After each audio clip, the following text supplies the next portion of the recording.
Communication to a Non-Scientific Audience project by PSS4421-D01 student Robert G. Soliz. To a non-scientific audience, data and herbicide product labels and technical data sheets can often be overpowering. Even data presented in scientific presentations that include tables can often be overwhelming. In this presentation, I hope to show that the use of graphs can help one to better understand the data presented in tables. In this first example, let's look at the comparison of 3 herbicides without and with the crop oil concentrate, or COC, an adjuvant that enhances the herbicide uptake or its effectiveness. In the treatment column starting at the top, one can see 3 herbicides, 2 being Select and Arrow without and with a COC, followed by the herbicide Fusilate only with a COC. Fusilate is a herbicide that needs to be used with an adjuvant, in this case a crop oil concentrate. Viewing the table data in this graph, one can see the increase in weed control percentage with the addition of the COC. Viewing the pink and red bars for the herbicide Select without and with a COC respectively, one can see that when used to control Johnson grass, the control percentage after 21 days increased from 50% to 95%. In Bermuda grass, the control percentage after 21 days increased from 15% to 40%. This is the same for field sandbur, where the control percentage increased from 50% to 100%. The control percentage for the herbicide Arrow without and with COC are displayed on this graph with the 2 shades of green that parallel the same control percentage of the herbicide Select.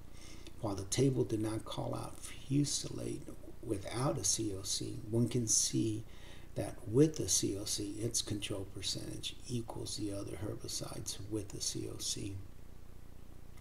Let's go back to table 1 for our next example.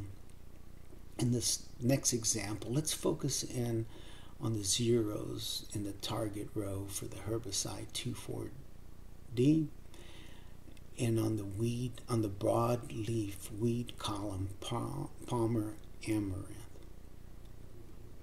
In this graph, the zeros for the treatment row 2,4-D are displayed over the 2,4-D label, while the zeros for the weed column for Palmer Amaranth are displayed as green zeros for each grassy herbicide on this graph.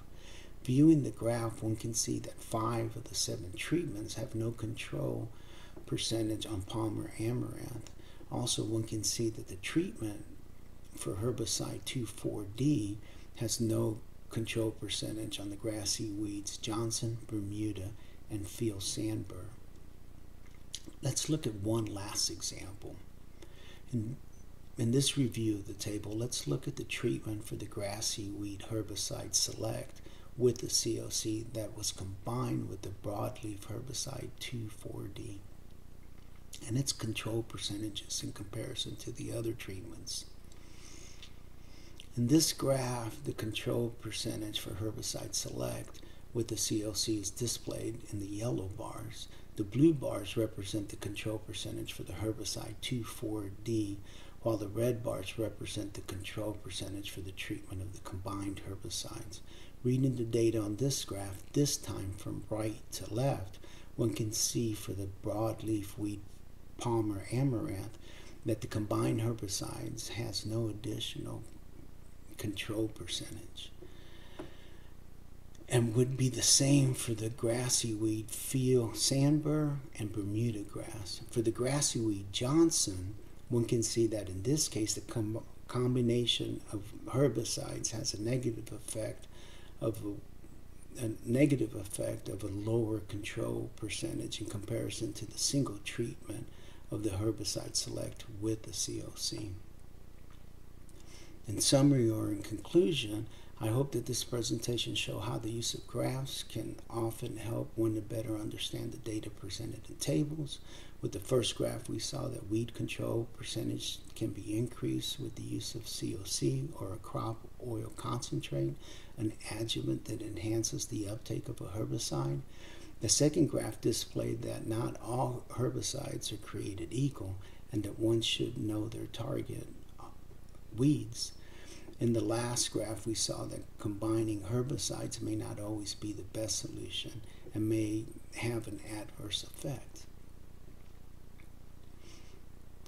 Communication to a non-scientific audience project by PSS4421-D01 student, Robert G. Soliz.